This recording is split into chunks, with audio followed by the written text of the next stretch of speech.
Welcome. Thank you for joining me today, Chad. I am Wendy with Remax RHC Realty here in Nelson. And today I am talking with Chad Hansen from Broken Hill here in Nelson. Thanks, Chad. Awesome. Hey, thank you for having me. You are very welcome. To start off, just describe your business for me a bit, Chad. So, Broken Hill is a craft beer whiskey bar with a Southern smokehouse slant to our kitchen. Somewhere between a Southern barbecue and a restro pub would be kind of how you describe our food. We're at 479 Baker Street, so right in the heart of Right in the Nelson. hub, yeah. You're in real estate, location. Exactly. So it's a great location. We bought the building.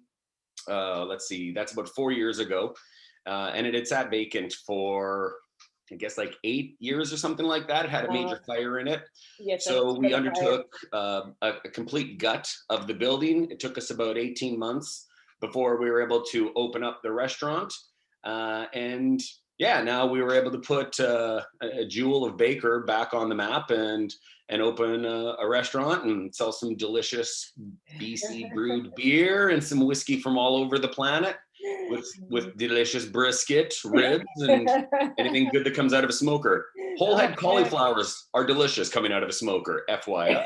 You're making me hungry, and it's only 9. So, where are you originally from, Chad? My family ranch is east of Calgary, a couple hundred miles. So we're between two towns called Brooks and Hannah.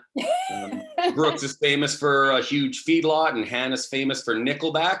So, Uh-huh. Well, I'm a Big Valley girl. I came from a ranch on Big Valley, so you oh, might okay. have actually even heard of Big Valley. I have actually heard of Big Valley. Only people in Alberta from small towns know the other small towns.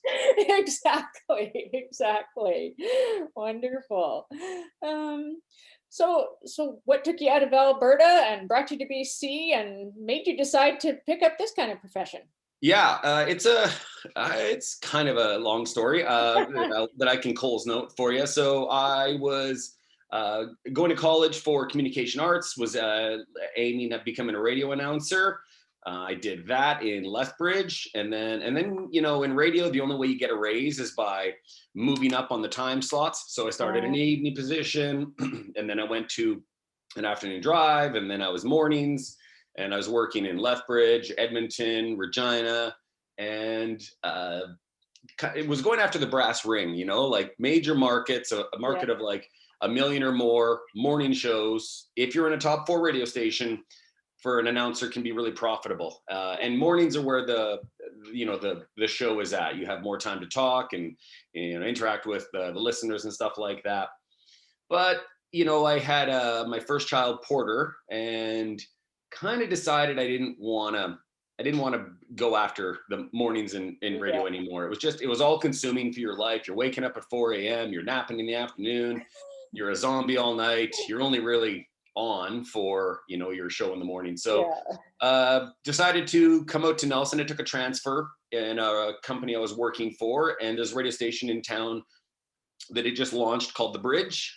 This is 10 years ago when it was the first version of The Bridge. And so I was the morning host there. And then my wife at the time decided to move back to Regina. So I had 2 young kids. Porter at that point was just about 4, and Pfeiffer, my Um, daughter, was just under 2.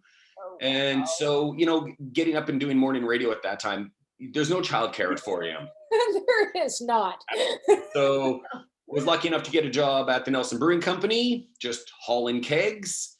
And for a couple of years, I just Oh, delivered 98% of all kegs that came out of NBC. So like 6,000 kegs a year, just backbreaking labor. But it was a job. It was a good job, and they were super supportive of me being a single dad. And then I got promoted from keg delivery guy to marketing manager to the draft account manager.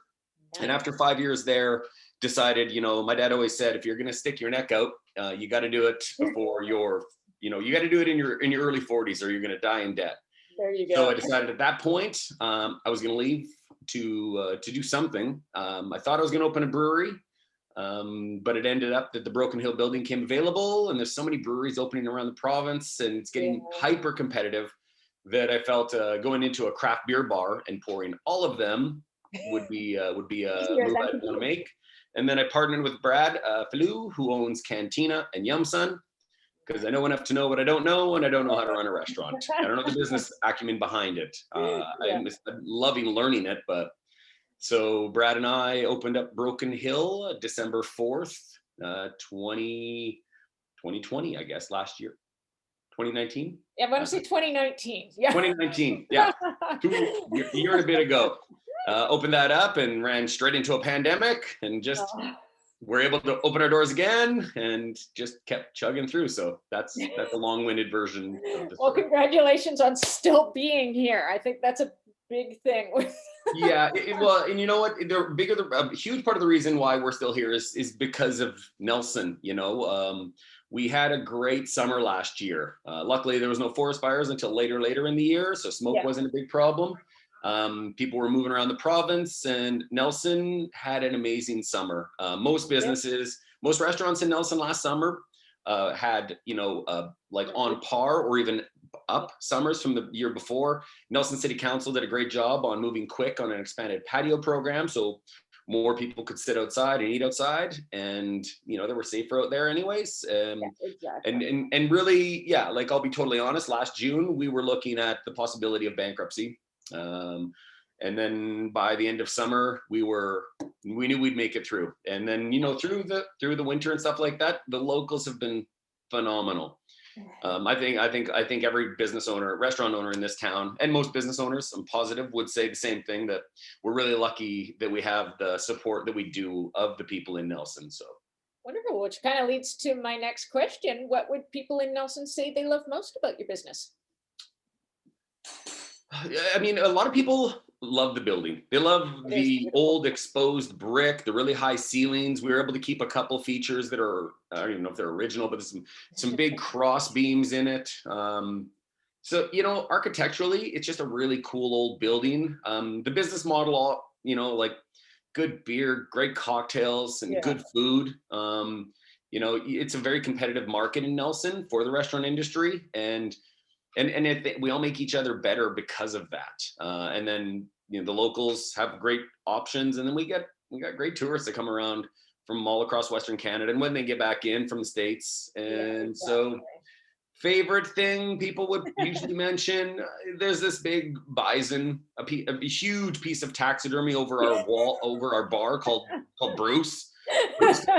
Bruce gets a lot of love. People love Bruce. So Bruce, a bison. A bison is the number one thing about Broken Hill. I wish it was me. It's not. It's a bison that lived on a farm up by Kamloops. Wonderful. Well, it's all about Bruce. It's all about Bruce. All hail Bruce. So what are some of your goals for the next year? I mean, just keep our doors open. Which we're gonna do. There's 4,000 things a day when you're running a restaurant to keep your eyes on: your food costs, your beer costs, your labor costs, making sure that you've got great staff and that you're supporting them, and making sure that the gas meter out back isn't making a funny noise, which it is right now, but figuring that out. So yeah, and that's one of my favorite things about the restaurant industry is there's always some new challenge coming up. So, following all of the health guidelines that are in place, being able to put butts in the seats. So goal over the next year is just to dial it in even more, make sure the food's more consistent, although it's very consistent now, but make sure it's always consistent, make sure our service standards are super high. Make sure our margins are good. We're coming into another minimum wage increase. Yes. And it's a fairly significant one. And it's not just minimum wage, we raise, and I think, actually, I shouldn't say this. I think, we raise everybody's wage by the exact same thing. Nice. So, the challenges there are, we obviously have to pass some of that along to the customers, but there's also ways we can source products, possibly at a better rate. So, you know, it's the 9,000 puzzles that are coming in the Yeah, next like so you're year, just and, like figuring usually those all out. juggling everything. Always. Nice. So, what were some of the factors that made you choose Nelson for your business? Well, when I left radio, or when I didn't leave radio, I came here for radio. Was I had a young family, and I wanted to raise them in a small town. I'm from a small town, and well, I'm actually an hour away from a small town. I'm literally, my nearest neighbor was like 3 kilometers away. I grew up So that way as well. Yes. yeah, so honestly, I wanted a small community where my kids had access to skiing and snowboarding and camping, and we didn't have to pack up a car and drive 2-3 hours Yeah. to do it, and plan our weekends months in advance. I bought a really ugly '79 Dodge camper van for $800 from Selma 8 years ago, and it still runs. So Yeah. Friday afternoon rolls around, it's sunny. We throw the kids in the van and we head out to Kokanee Creek, and now we're camping for the night. So just access to stuff like that. Yeah. And also, I mean, well, for another example, my son, I started teaching him chess when he was 5, and he just routinely he just owns me. He decimates me. And I was able to find him a chess coach in town here. She's from Romania, started playing at 3, was a chess prodigy by 5. Oh my gosh. And and she's Porter's chess coach, which is great, because there's He's nothing like outrun you. it. So you've got all these really interesting, extremely talented people in a small town of Nelson that we have access to. So great therapist. My daughter's also severely autistic, and the support we've had in this town, as opposed to other towns of this same size across the rest of the country, is just head and shoulders above. We have a great team around her, and a great school system. Both kids go to Wildflower, which is an alternative kind of school system that is very inclusive, and they're both doing great there. So that's why we came to Nelson. Nice. Nice. That is great. So, what are some of your favorite places to go in Nelson? Sorry, to To go in Nelson. I mean, pick a night, throw a dart, and throw a dart at the map, and you'll land somewhere great. I love, if I'm eating and drinking, I love Pitchfork, Cantina, Red Light, and the Royal are like kind of favorite stomping grounds. They also have great ownership groups and wonderful staffs. Getting up to Whitewater and riding up there as much as possible. What that ownership group has done with that hill, Amazing. in the past 5-6 years is spectacular. We're really lucky in this town to have a local ski hill that still brings in the kind of clientele that it does. Or like just the Kokanee Creek. Sorry, I'm getting a call That's there. okay. Life happens. Get out to Kokanee Creek, get up to Caslow, go visit the Angry Hand Brewery, jump on my motorcycle and go for a ride, jump over to the East Shore and ride down that East Shore into That is a Preston, fabulous and go ride. visit the wineries on the south end of town. They have the most spectacular patios and views. You can really go any direction from the Lion's Head pub. I'll pop over there and, Yeah. and see the crew. Yeah, it's there's a lot to do here. There is. There is. Great. So, is there anything exciting that customers should know about? I mean, like we're lucky with the health orders right now that we can still do live entertainment. There's ordinances in place about volume and stuff like that, and distancing for the artist to the table. But we've got live music, singer songwriters playing every Sunday evening from 6 until 8, and the talent around this area is insane, and people are just so happy to be playing again. And if you see a live performer in any of the rooms, they've always got a tip jug out there. These people have no way to get income, and many of them Oh, aren't qualifying COVID has for hit them for so some of the hard. for some of the assistance that's out there. So throw a 5, 10, 20 in the tip jar for them. If you're fortunate enough to be one of those people who's like selling e-bikes or skis and snowboarding last year, and you've had one of the best years of your entire life, Yeah, and you exactly. know who you are. Looking at you, Jerix. Sacred Ride, Tribute. So we've got live music on Sundays, and then we've got local DJs playing every Saturday. So there's entertainment going on in the room, and happy hour is always a great time. Come down from the ski hill and pop in and grab a jug. Nice. Come say hi. We'll give you an air high five from 6 feet away. Yeah. Well Exactly. masked. Wonderful. And is there any memory that stands out to you from childhood? I mean, yeah, you pre-sent me these questions, and I'm looking. I know. I love the Flintstones like, too. That was probably one of the only channels you could get, right? Yeah, I'm like cereal and the Flintstones. I remember Inspector Gadget was on repeat on CTV Calgary for 6 years, the same 12 episodes. I'm looking back, I'm like, there must be some wonderful thing. Trailing cattle with my parents, 2 days each way. Come on, that's got to be a good one. Playing hockey and getting some teeth cross-checked out. Being terrible at curling. Yeah, that's a bad thing in Alberta, is to be terrible at curling. Yeah, no. You don't want to go there. Yeah, that's why I had to leave. They kicked me out.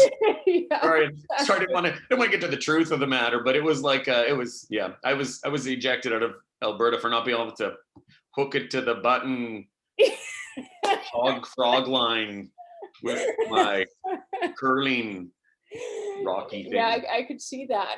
Yeah. I could see that. Wonderful. Well, thanks again, Chad, so much for meeting with me today. It was great talking with you. And thank you for watching, man. Good luck with the real estate. It's a tough gig, but if you're good at it and you stick around, you're gonna be a beauty. We'll see your billboards all over the place. Thank you so much, Chad. You're you welcome. have Thank yourself you so a great day, and we'll see you at Broken Hill. Sounds great. We'll be there. Have a great day. Thanks, everybody. Bye now.